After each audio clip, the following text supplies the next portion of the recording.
Quiero comenzar citando una parte del libro que dice, si el tren de Aragua fuera un ferrocarril, su estación central estaría en Venezuela y recorrería Colombia, Brasil, Perú, Ecuador, Bolivia, Chile y posiblemente Estados Unidos.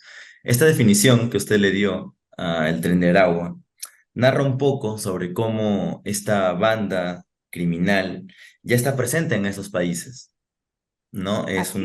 Es una definición bastante exacta y que me gustó mucho porque grafica el presente de lo que representa esta banda. Quiero comenzar por eso. Quiero empezar preguntándole si básicamente en base a su trabajo periodístico tiene más información sobre cuándo se forma la banda, cuándo se forma, cómo se organiza.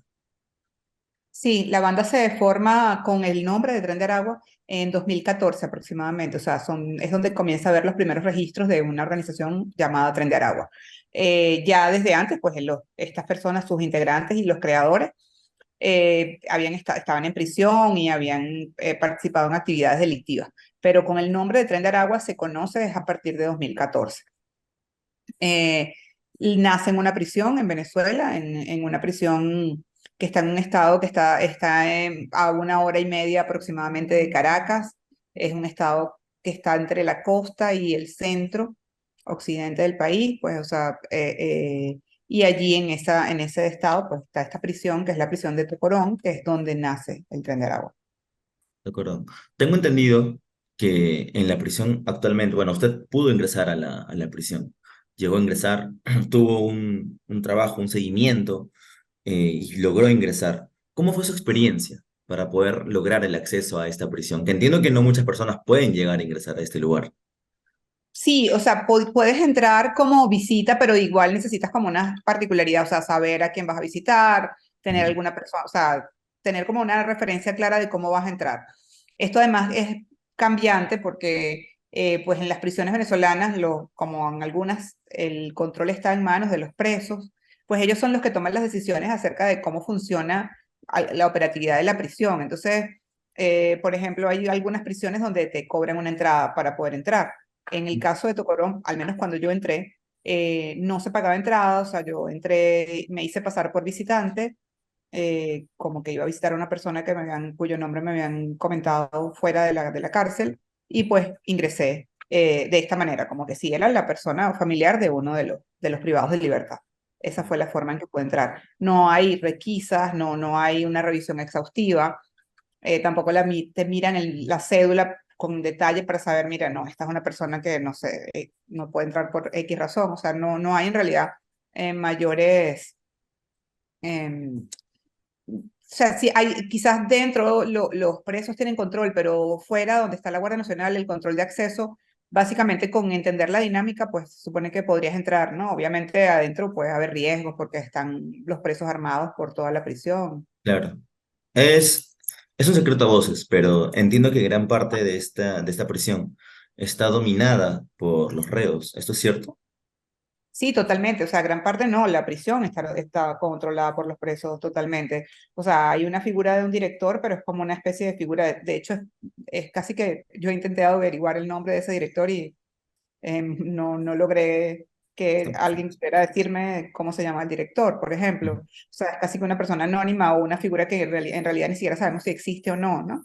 Ujú, claro. Luego están los guardias nacionales que están afuera, que es un cuerpo de seguridad del Estado venezolano, militar, y Ujú. que se encargan de la custodia externa, pero en realidad ellos, pues, pueden tener algún tipo de custodia externa, pero todo lo que pasa dentro de la prisión, pues ellos están enterados, pero en realidad no entiendo por qué razón no hay ningún tipo de acción de su parte, ¿no? Entonces Ujú. sí, la prisión está totalmente controlada por los presos y en particular por los presos de la organización Tren de Aragua. Correcto. La organización se forma dentro de de la prisión en el año 2014 aproximadamente. Entiendo que los primeros deudos o afectados fueron los mismos reclusos. Comenzaron a cobrarle cupos para ganar financiamiento. Poco a poco la organización se va esparciendo. ¿Es esto correcto o no? Siguen siendo los reclusos, o sea, hay una cosa que se denomina el cobro de la causa, que es una Ujú. especie de pequeña extorsión o impuesto que deben pagar todos los presos de la prisión de Tocorón al PRAN y a su grupo solo por el derecho de estar allí, pues. Y ese monto es de $15 semanales, o por lo menos eso era cuando yo ingresé, $15 semanales, y ese monto además es el monto que sirve para de alguna forma mantener la operatividad y la logística de la prisión y de la organización en su base, ¿no? Los costos básicos de la operación, de la organización y de la cárcel. Ujú. Eh, Se calcula que en este monto puede estar por encima de los $3 millones al año. Pues, claro, y esto genera un ingreso bastante fuerte, bastante importante para mantener los gastos que la organización requiere, ¿no? Alimentación, vestimenta, compra de armas. Vamos a hablar un poquito también sobre eso, pero quiero comenzar, quiero preguntarle, perdón, cuando la organización se forma, tienen una estructura jerárquica, designan jefes, designan quién va a la calle, quién domina tal, u otra actividad. ¿Cuál es su principal fuente o cuál es el principal crimen que ellos llegan, que ellos empiezan a cometer en Venezuela? Son varios, o sea, hubo una etapa acá en Venezuela donde eran muy fuertes y muy rentables para los grupos delictivos, los secuestros, por ejemplo. Entonces, estos secuestros, pues el Tren de Aragua estaba involucrado en secuestros, era uno de los delitos en los que estaba involucrado. También había una cosa que no hay un nombre como muy preciso desde el punto de vista legal, ¿no? Pero nosotros lo llamábamos como secuestros de vehículos, que era que te llevaban tu vehículo como si fuera un robo, un hurto de un Ujú. vehículo, y luego te llamaban para pedirte un rescate y entregártelo. Entonces, eso también era muy común por parte del Tren de Aragua. Además, bueno, por supuesto, el microtráfico de droga, la droga la venden dentro de la prisión y fuera de la prisión también, y eso también es una actividad ilícita que le genera una renta importante. Adicional a esto, pues bueno, eventualmente se han convertido en prestadores de servicio, como por ejemplo sicariato, eh, también están involucrados en estafas, en extorsiones, a través de medios, de medios digitales, perdón, de llamadas digitales, de teléfonos digitales. ¿Qué más? Bueno, esas son como las actividades que digamos más comunes, pero tienen otra serie de actividades también. Claro. Esto empezó, estas actividades comenzaron en Venezuela. ¿Cómo comienza la banda a esparcirse poco a poco por otros Bueno, países? Claro. claro, una vez que en Venezuela comienza lo que se ha llamado una emergencia humanitaria compleja, Ujú. pues la situación comienza a ser crítica para toda la población, o sea, no había alimentos, no había oportunidades de empleo, no había ingresos, no había medicamentos, no había acceso a la salud, o sea, el país estaba en un absoluto colapso, y esto en paralelo a unas situaciones políticas y de conflictividad social que se dieron con bastante fuerza, sobre todo en 2017, 2019. Entonces, esta suma de cosas, de alguna manera, fue lo que impulsó una de las cosas que impulsaron la expansión del Tren de Aragua. Es decir, al igual que el resto de la población, ellos también estaban buscando mecanismos de sobrevivencia y buscando opciones para obtener rentas. Y bueno, una de las particularidades de los grupos de crimen organizado es buscar nuevos mercados para sus actividades ilícitas. Y eso fue lo que hizo el Tren de Aragua y pues de alguna manera, digamos que por lo menos al comienzo les funcionó. El primer país en el cual ellos notan más presencia fue Colombia, Perú, Brasil o Chile. El primer país donde se da una evidencia o una muestra de la presencia del Tren de Aragua es Perú, cuando se detiene a este chico, el Catire. Él, pues, eso fue en 2018, si no me equivoco, y es como la primera evidencia de que hay personas del Tren de Aragua o integrantes del Tren de Aragua que estaban delinquiendo fuera de Venezuela. Sin embargo, en ese momento, eso en algún punto después no hubo más nada concreto y se pudo considerar como una especie de caso aislado. Además, tampoco había una certeza de que él tuviera algún vínculo con la organización, o sea, podía ser una persona que simplemente estuvo en algún momento vinculada a la organización y luego sale del Claro. país y comienza a delinquir independientemente. Ujú. Entonces, eso no necesariamente era un indicador de que el Tren de Aragua tenía una presencia importante en Perú. Simplemente, bueno, había aparecido uno de sus miembros allí. Luego, se dan unos indicios también en Brasil, incluso hay un informe de la Fiscalía del Estado de Roraima de Brasil, donde se menciona una alianza del Tren de Aragua con el PCC de Brasil, que es el grupo criminal más poderoso de Brasil. Entonces, eso también hace suponer que hay presencia del Tren de Aragua en Brasil, pero igual tampoco había una certeza de qué tan poderosa era esa presencia, ¿no?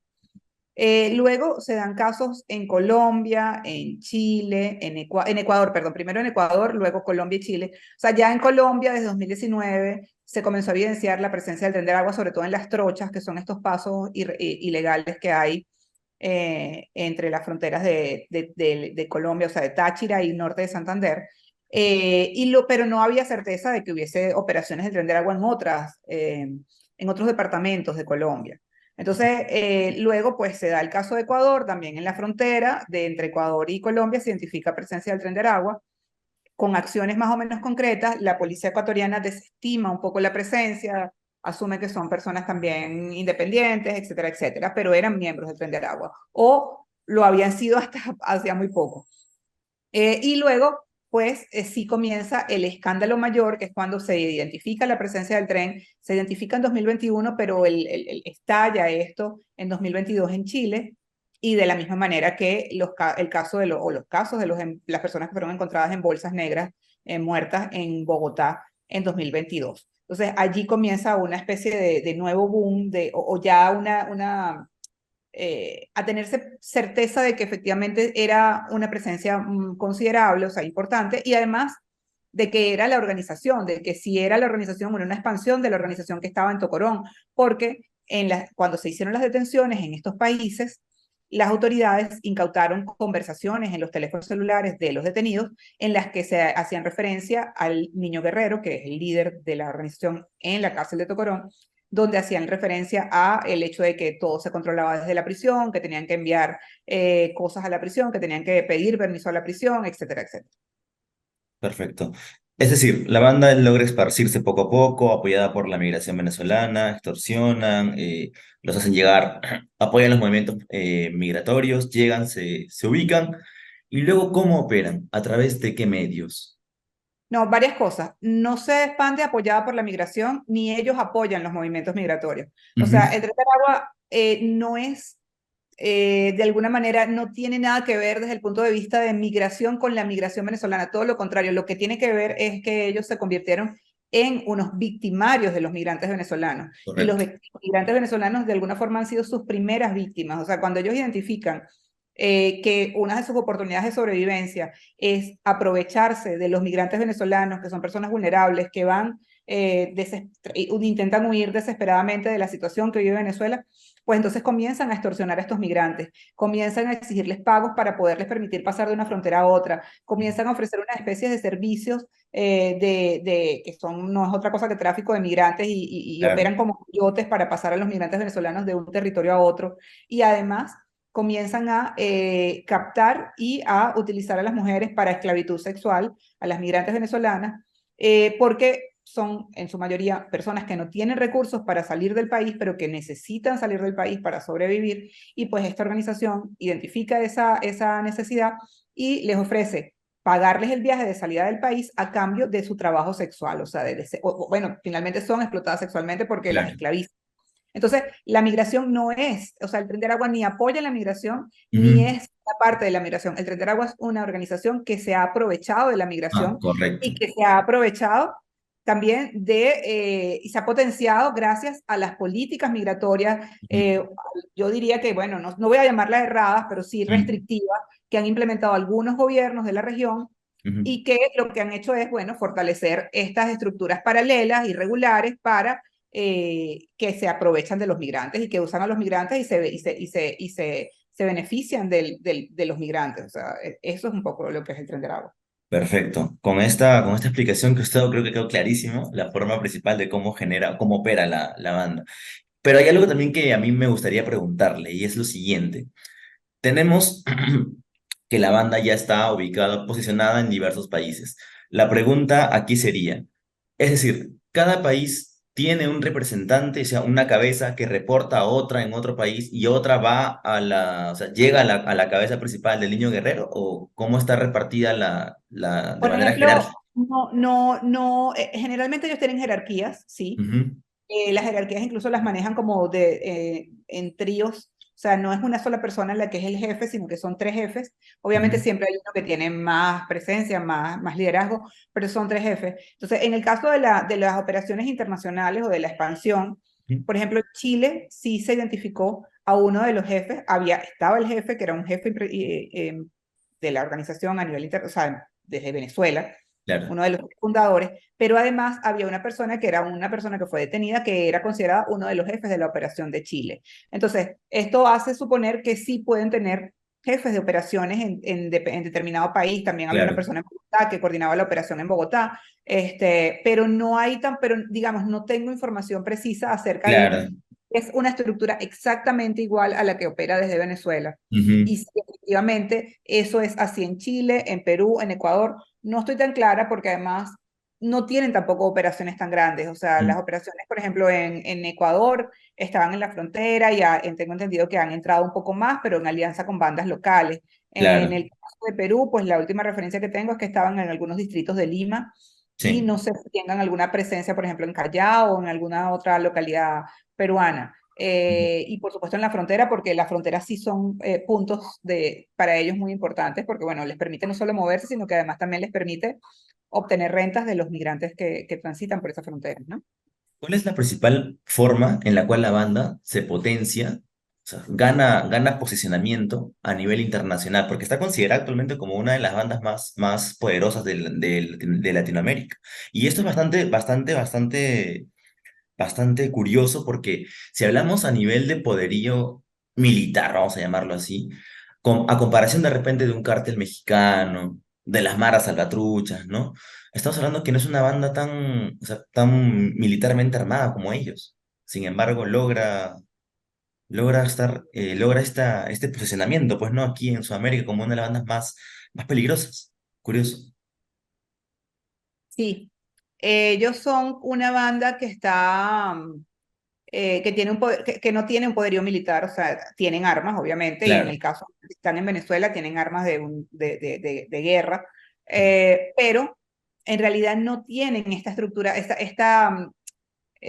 no son estos ejércitos que hemos visto en los carteles mexicanos, Claro. ni en otras organizaciones como las colombianas. O sea, en Ok. realidad son una organización que se mueve más por células pequeñas, buscando rentas, con una cierta estrategia que no necesariamente está asociada a el despliegue de fuerza y de violencia. Por eso es que incluso aunque a la gente le parece extraño, no necesariamente se puede considerar como un grupo extremadamente violento. O sea, es un grupo que usa la violencia para enviar mensajes, para leccionar a sus enemigos o a quien no cumpla sus reglas. Pero no es que son un grupo que necesariamente la violencia es algo en lo que se enfoca para avanzar, ¿no? O sea, entonces eso también es un elemento Claro. interesante. Algo también que se me estaba yendo y no quería dejarlo pasar es, recapitulando un poco, yo le pregunté cuál era el principal o cuáles eran los principales crímenes en Venezuela, porque aquí en Perú se tiene información, según la policía, que los principales delitos de personas llegadas a facciones de Tren de Aragua, porque aquí se habla mucho de lo que son las facciones, es, por ejemplo, lo que es la explotación de trata de mujeres, explotación sexual, cobro de cupos y sobre todo el préstamo gota a gota, que antes era dominado por las organizaciones colombianas.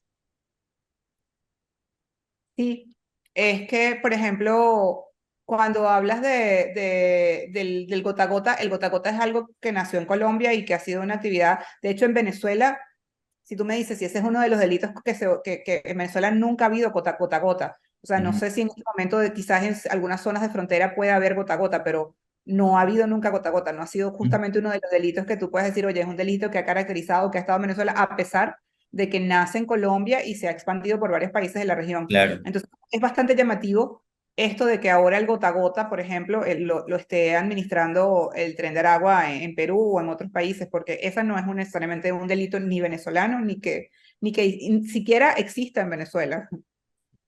Curioso, es bastante curioso, ¿no? Porque aquí, bueno, el cobro de cupos, explotación sexual, cobro de cupos y el préstamo gota a gota, bastante interesante. Una consulta, ¿usted a la fecha, a fecha de hoy, todavía sigue recaudando información, todavía sigue investigando sobre el Tren de Aragua? Sí, sí, en realidad sí. Perfecto. ¿Cuál es el último, o el último, cómo vamos a llamarlo? ¿Cuál es el último descubrimiento que ha logrado, o la última información que ha podido recabar? No, en realidad, pues no sigo investigando como investigación, sino que, bueno, la información que sale, pues la reviso permanentemente y estoy como atenta a ver qué dinámicas, si hay algún cambio, etcétera. Y pues me llama la atención, por ejemplo, estas detenciones masivas que hubo justamente en Perú Ujú. hace un par de semanas, donde se habla de una cantidad de personas vinculadas a la trata y pues las señalan a todas como personas vinculadas, o sea, pertenecientes al Tren de Aragua. No sé si en realidad todos sean del Tren de Aragua. Pues es probable que no necesariamente, según la versión que tengo de algunas policías de otros países, hay también otros grupos delictivos operando con trata en otros países de la región, grupos venezolanos. Entonces, no sé si todos estos que han identificado me llaman la atención, me gustaría indagar un poco más sobre eso. También me parece muy interesante este tema de que el Tren de Aragua pudiera estar involucrándose en el, el gota a gota, que no, como te dije, no es un delito que sea común Sí, en sí, sí, Venezuela. sí. Em, no, la verdad es que creo que no hay, bueno, hay una expansión ahorita o hubo una especie de movimiento de la organización en otras zonas de Venezuela, donde ya estaba, pero que está como fortaleciendo y expandiendo su presencia en una zona costera. Creo que básicamente eso sería. Algo también que no, que lo mencioné, pero no lo pregunté, era sobre el tema de las facciones. Se habla mucho de las facciones. En otros países, no solo en el Perú, usted que es experta en ese tema, también ha escuchado hablar de facciones en países como, por ejemplo, Chile, Colombia, Ecuador, Brasil. Sí, bueno, se habla de una facción denominada los gallegos, que en realidad poco se ha podido determinar qué vínculo tiene con el tren. O sea, yo logré hablar con una persona que me dijo, bueno, en algún momento hicieron cosas juntos, o sea, es como alguien que hizo, no sé, tuvieron una alianza para algún tipo de operación puntual, pero no necesariamente es que se trate de una facción del tren. O sea, digamos, no puedo decir que no sea, pero tampoco puedo Claro, afirmar que no hay una certeza de cuál es su vinculación con el tren. Y lo de las facciones, en realidad, aunque no sé qué tanto se está manejando en este momento, en realidad lo que sí ocurre es que ciertamente muchas, ellos terminaron siendo o absorbiendo o sí, o teniendo alianzas, pero alianzas que en realidad son, o sea, ya son parte de la organización de muchas bandas pequeñas del país, primero por supuesto del estado de Aragua, y luego de otras regiones del país que terminaron siendo bandas aliadas y que están muy estrechamente vinculadas con el Tren de Aragua. Entonces no me sorprende que sea esa la misma forma en que operen en otros países. correcto. Y eso entonces nos lleva a poder deducir que los crímenes que de repente en el Perú, por ejemplo, ¿no? Explotación sexual, gota a gota, probablemente no sean los mismos crímenes más poderosos de repente en Chile o en Colombia o en Ecuador. O hay un patrón que se repite. No, bueno, hay un patrón y es el tema de la trata. Eso es un delito que tienen en todos los países porque es un Ujú. delito donde encontraron una rentabilidad. Bueno, además es uno de los delitos no solamente para el tren, sino en el mundo es uno de los Claro, cuatro claro. delitos más extendidos en el mundo y que bueno, que lamentablemente genera más rentas. Ujú, Entonces, ese es uno de los delitos donde están en todos los países. Y ujú. luego, pues ellos sí tienen una particularidad y es que ellos van identificando, entre comillas, las necesidades criminales o las oportunidades de negocios criminales en los sitios a los que llegan. Entonces, si ellos identificaron que en el Perú la necesidad era un gota a gota y ellos lo podían aplicar, quizás por eso Bien. se metieron con el gota a gota. En Chile la principal es la trata, hay también extorsión y hay microtráfico, sobre todo introdujeron una droga o un precursor para una droga que es la ketamina, para hacer tusi. Y bueno, en Colombia, igual, pues se involucraron en el tema de trata, tienen el control de los pasos fronterizos y así, pues van identificando cuáles son las actividades que les pueden generar rentas y que pueden ser implementadas en estos países donde se han, de alguna manera, ido, pues han expandido. Claro. Bueno, el tiempo se ha pasado bastante rápido. Es un tema bastante, bastante interesante y que seguro tiene mucho, muchos hilos por donde ir. Pero antes de cerrarlo, quería agradecerle por el tiempo y que le pueda comentar a las personas que nos van a ver o que lo están viendo, cómo pueden seguir su trabajo. Bueno, no, en mis redes sociales, ronarrisques@gmail, tanto en Twitter como en Instagram. Y pues los invito a leer mi libro El Tren de Aragua, la banda que revoluciona el crimen organizado en América Latina. En Perú está a la venta con Editorial Planeta. Y para las personas que no están en Perú, pues lo pueden conseguir en Amazon también. Perfecto. Señorita Rana, muchas gracias de verdad por su tiempo. Mil disculpas si nos hemos pasado un poquito el tiempo, sé que tiene un montón de pendientes, pero es un tema bastante interesante y que hay que saberle sacar el jugo. Muchas gracias nuevamente, que tenga muy buen día. Gracias, gracias a ti.